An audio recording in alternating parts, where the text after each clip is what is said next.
श्री श्री राधा रमणो जयति भज निताय गौर राधे श्याम। जप हरे राम। चरित सुधा श्री श्रीमद राधा रमण चरणदास देव बाबा जी महाशय बड़े बाबा का जीवन चरित्र। मूल बंगला संपादक प्रकाशक श्री रामदास बाबा जी। शुभ जन्मोत्सव। आज आश्रमवासी भक्तों के आनंद की सीमा नहीं है।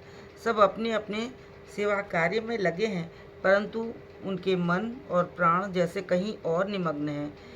कई मास से प्रभुपाद श्रीयुत अतुल कृष्ण गोस्वामी महाशय पत्नी सहित पूरी वास कर रहे हैं। वैसे उनके रहने का स्थान प्राणवल्लभ मठ है में ठीक किया गया है, पर वे नाम मात्र को ही वहाँ रहते हैं।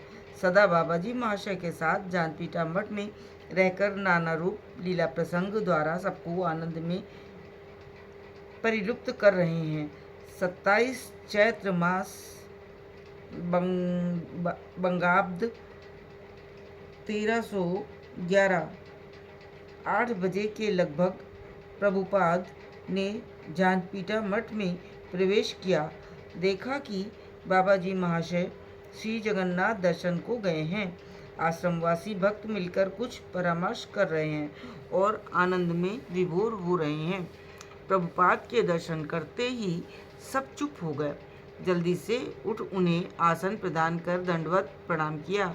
प्रभुपाद ने कहा, लगता है कि तुम लोग किसी आनंदपूर्ण व्यापार में निमग्न थे और मेरे आने से विघ्न पड़ गया। ललिता, विघ्न कुछ भी नहीं है प्रभु, तो आनंद का क्या कारण है? क्या मैं भी आनंद में हिस्सा बटा सकता हूँ? ललिता, आपसे कहने में हमें कोई आपत्ति नहीं। भय इस बात का है कि शायद बात बाबा जी महाशय के कान में पड़ी और बाधा उपस्थित हो। प्रभु, मैं बाबा जी महाशय से ना कहूँगा। यदि कोई कार्य ऐसा है जिससे सबको आनंद हो, तो मैं इस बात का भार अपने ऊपर लूँगा कि उसमें किसी प्रकार की बाधा ना पड़े। प्रभुपाद की अभयवाणी सुनकर सब आनंद से भर गए। जय निताई की उच्च ध्वनि करने लगे। ललिता, हम बहुत चेष्टा करने पर भी इतने दिनों से नहीं कर पा रहे थे। आज आपकी कृपा से उसे करने में सफल होंगे। आपकी अयाचित कृपा से हमारी आशा लता में आज फल लग आए हैं। हमने निश्चय किया है कि इस बार बाबा जी महाशय का जन्मोत्सव मनाएंगे। प्रभु, ये तो बड़ी सुंदर बात है। इसमें किसको आपत्ति हो सकती है? अभी तक क्यों नहीं मनाया जन्मोत्सव? ललिता, अभी तक हम तिथि नक्षत्र का पता नहीं लगा पाए थे। प्रभु, अब कैसे पता किया? ललिता, ये एक आश्चर्य की घटना है। परसों काशीधाम से प्रसिद्ध ज्योतिषी महात्मा कढ़ार स्वामी आए थे। बाबा जी महाशय से नाना रूप आलाप कर रहे थे। मैं ठाकुर जी की रसोई बना रही थी और छिपकर बीच बीच में उनकी बात सुन रही थी। अकस्मात इन्होंने स्वामी जी से कहा, आप क्या कोई खोई हुई जन्म कुंडली फिर से बना सकते हैं? स्वामी जी, अवश्य, ये तो बड़ी साधारण बात है, कहकर इनके दाहिने हाथ की रेखाएं देखने लगे। मैं कार्य में व्यस्त होने के कारण वहां ना जा सकी। स्वामी जी जो कुछ कहें उसे सुनने के लिए गोवर्धन दास को वहां भेज दिया। स्वामी जी 1 घंटे तक इनकी हाथ की रेखाओं की गणना कर इनके जन्म का महीना, तिथि, नक्षत्र, वार, लग्न आदि बताते रहे। अतीत की कई घटनाओं का भी उल्लेख किया। बाबा जी महाशय ने उनका समर्थन किया और स्वामी जी में अपना विश्वास प्रकट किया। बालक गोवर्धन वहाँ खड़ा हुआ सारा वृतांत सुन रहा था। ये देखकर मैं निश्चिंत हो रसोई के काम में लगी थी। कुछ देर बाद स्वामी जी और बाबा जी महाशय दोनों श्री जगन्नाथ देव के दर्शन के लिए निकल गए। मैंने प्रसन्न हो गोवर्धन को बुलाया और उससे जब विवरण पूछा तो वो बोला, दीदी, मैंने स्पष्ट सुना पर मुझे याद नहीं, कुछ भी नहीं। मैं दुखी होकर सोचने लगी, हाय, मैंने हाथ आई अभीष्ट वस्तु को बुद्धि दोष के कारण गंवा दिया। किसी बड़े आदमी को न भेजकर उस बालक को वहाँ क्यों भेजा? उसका क्या दोष है? एक तो बालक, फिर उड़ीसावासी जिसे बंगला का ठीक ज्ञान नहीं।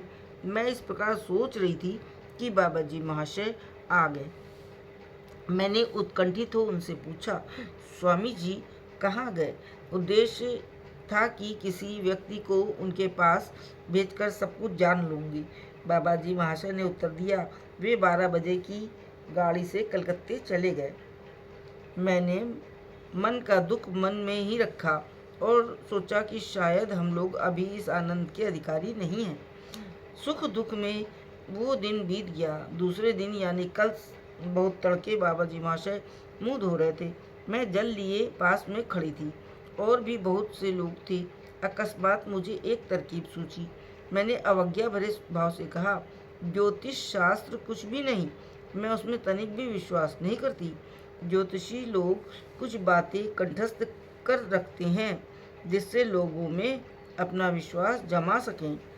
10 बातें कहते हैं, कोई न कोई ठीक उतर जाती है। बाबा जी महाशय स्वभाव से ही किसी की निंदा नहीं सुन सकते थे।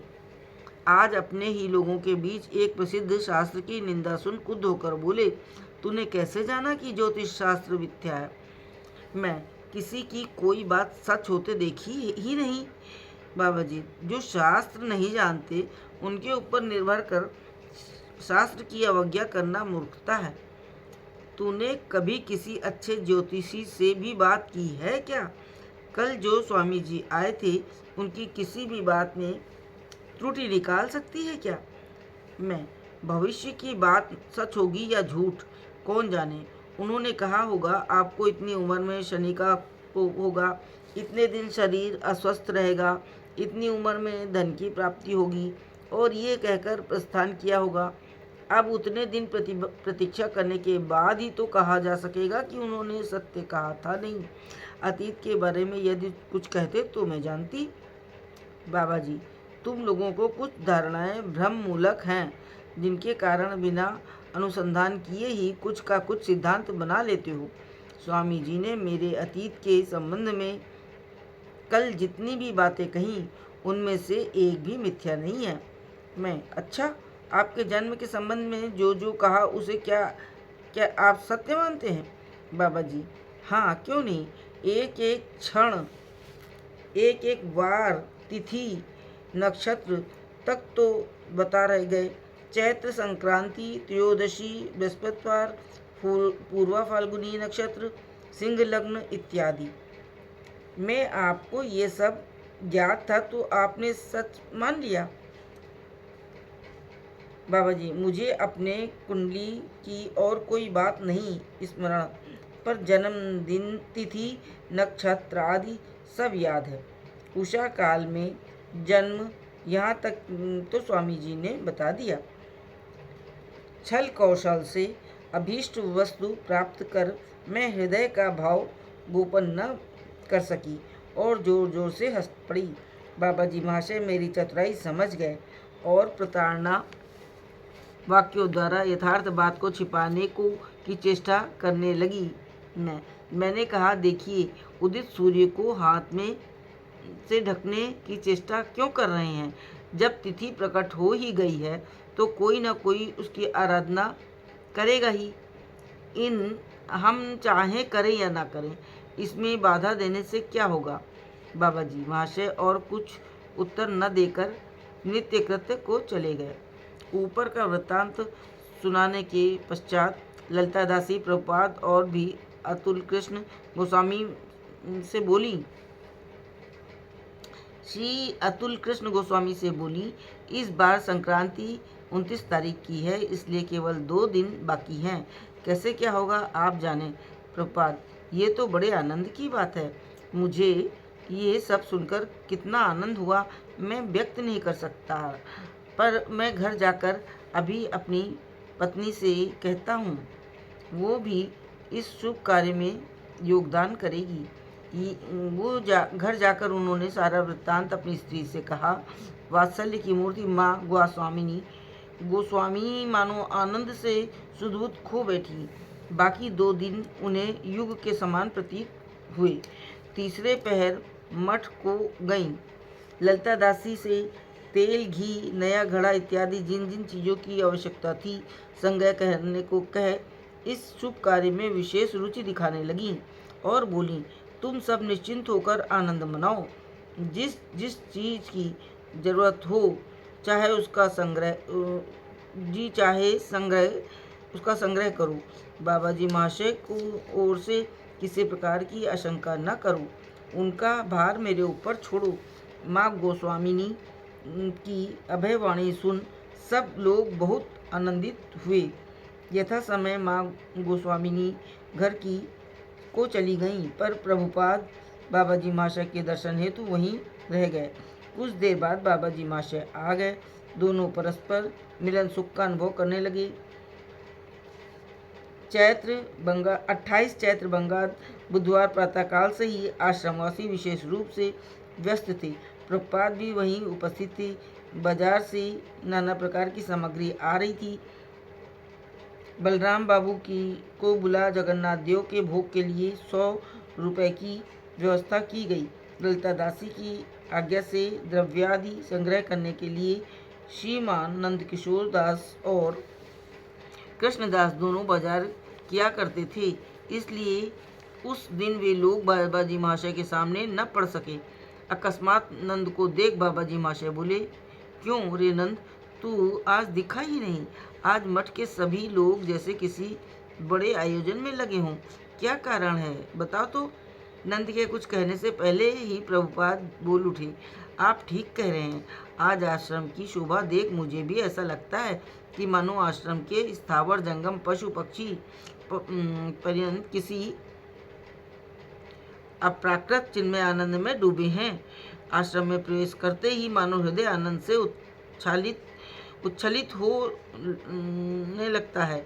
जिसके भी मुख की ओर देखते हैं वही विकसित कुसुम के समान एक विमल आनंद की छवि धारण किए सा प्रतीत होता है। आश्रम में कड़कड़ से जैसे आनंद का उत्स्फूर्तता जान पड़ता है। इस आकस्मिक आनंद में व्यापार का कारण क्या है आप जाने। बाबा जी, मेरी समझ में तो कुछ नहीं आ रहा, सिवाय इसके कि आज महाविष्णु संक्रांति है और महावीर का जन्म दिवस है। हो सकता है उसी उपलक्ष्य में किसी उत्सव की तैयारी कर रहे हों। प्रभुपाद श्लेष भाव से दूसरा अर्थ करते हुए बोले, अब प्राकृत बलशाली वैष्णव चूड़ामणि महावीर का ही जन्मोत्सव तो है। इस महोत्सव में योग देने में किसी को आपत्ति हो सकती है क्या। बाबा जी, आप ठीक कह रहे हैं। नंद को लक्ष्य करते हुए, शायद नए कपड़े लत्तों को भी व्यवस्था की जा रही है। ललिता, आपने कैसे जाना। बाबा जी, इन्हें देखा जो लाते हुए जो भी हो। मेरा मतलब है कि यदि हनुमान जी को नए कपड़े पहना रहे हो तो आश्रम के जितने विग्रह हैं उन्हें भी नए कपड़े पहनाने चाहिए और उनके भोग राग की विशेष व्यवस्था करनी चाहिए। दूसरी बात यह है कि प्रभुपाद रघुनाथ देव गोस्वामी के यहाँ से जो जगन्नाथ, बलराम और सुभद्रा देवी की मूर्तियाँ आई हैं उनका कल महाभिषेक करना होगा। उस संबंध में जिस सामग्री की आवश्यकता है उसका संग्रह करना होगा। ललिता, किस किस द्रव्य की आवश्यकता होगी। बाबा जी, विशेष कुछ नहीं। नया कपड़ा, पंचामृत, पंचगव्य, पंचशस्य, पंचरत्न, पंच तीर्थोदक आदि जुटा लेना और भोग के लिए कुछ विशेष व्यवस्था कर लेना। जय जय श्री राधे। जय हो बड़े बाबा की।